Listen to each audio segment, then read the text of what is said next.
Hey guys, welcome to the security guard training. Today's lesson is risk assessment. This course is brought by securityguardexam.com. The 5 steps of risk assessment. There are the 5 steps. We can use them to assess the risks. Okay, number 1, identify hazard. Number 2, who would be harmed and how. Number 3, evaluating risks and control measure. Number 4, record and apply the recommendation.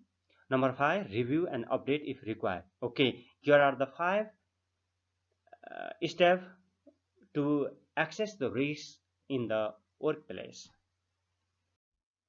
Number 1, identify the hazard. In this process, you should list all the hazards that identify through the process of inspection of the workplace. Okay, identify hazard. When you find any hazard, you should list those hazards in your notebook. Here is the example: slip and trip. Okay, the hazard is slip and trip. The cause of the hazard is wet surface. The another is electric hazard. The cause of the electric hazard is old socket. The another is collision with the object. The cause of the collision object is low hanging structure. Just like this, you have to note down of the hazard that you identify when you are inspecting a workplace. Number 2, who can be harmed?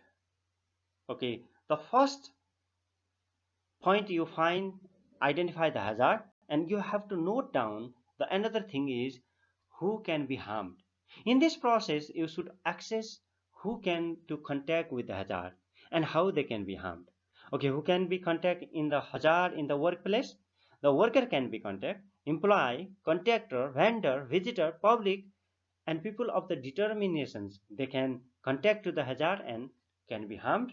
You have to note who can be harmed. The particulars may be employee, contractor, vendor, or other peoples. Number 3, evaluate risks and control measure. Okay, this is a very important part and to evaluate the risks. This process of the risk assessment is very important because it will guide the management or the decision making people for controlling the risks. Because when you calculate the risks, depending on the risk level, the management team will make a new decisions or they will change the current safety procedure of the company, right? And you should evaluate the risks and its outcome. Okay, what is the risk and what could be the outcome you have to evaluate. Here is the formula: likelihood multiply severity is to risk score is the formula. If you want to learn more about the risk calculations, you can visit our website www.securityguardexam.com. Okay, let's go to another point: hierarchy of control hazard. Okay, you find or identify the hazard, and now you are here control of the hazard. How to control of the hazard? There is a hierarchy of controlling the hazard. Number 1, eliminate. Remove the hazard completely. We can remove the hazard completely from the place where it was presented.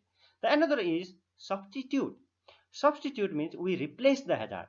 If there is a old electric socket, we can replace the socket. That way also we can control the hazard. Isolate the hazard, guard or control the hazard.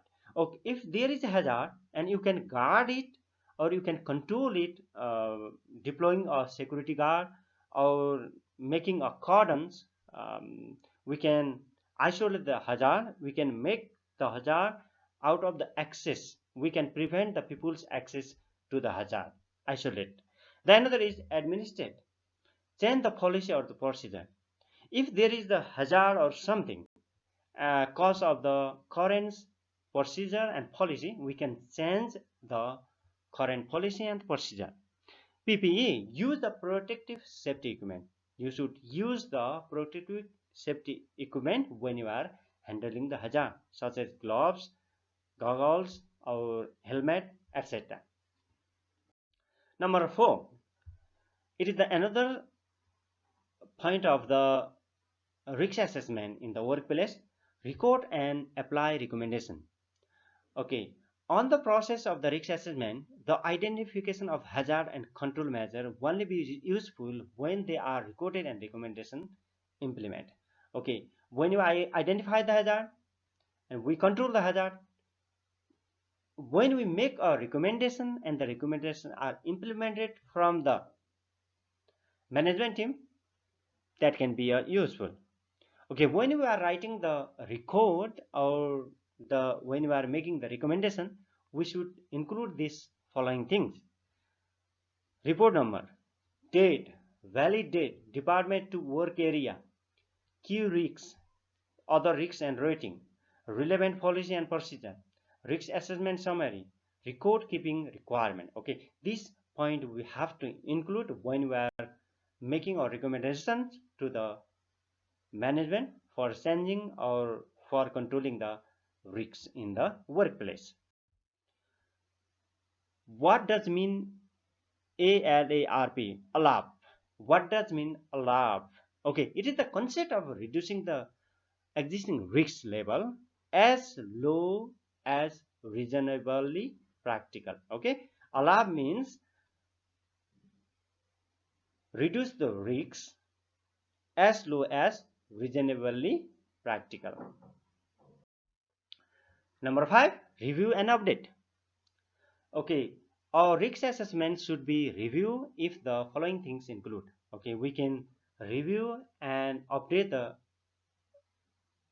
risk assessment report. We can review if new law and regulation pass. Okay, new regulation come and our policy was depend on the world law or the regulations, and we can review and update it. New material or substances in the use. Okay, new materials come or new substances are in the workplace, we can change or review the risk assessment. Or change in the workplace policy or the procedure. Okay, in this case also we can review and update. Installation of the new equipment. If there is a new equipment and the new risk control measure should be applied or the policy should be implemented, we can review and update the new risk assessment policy. And new personnel, if there is a new personnel also may be required to review and update of the risk assessment policy of the company. Thank you guys for watching the video. At last, I request you to subscribe our channel, press the bell icon, because you will not miss any video. You will get the instant notification when I upload a new lesson. And last, share the video, like the video if you love it. Thank you and see you.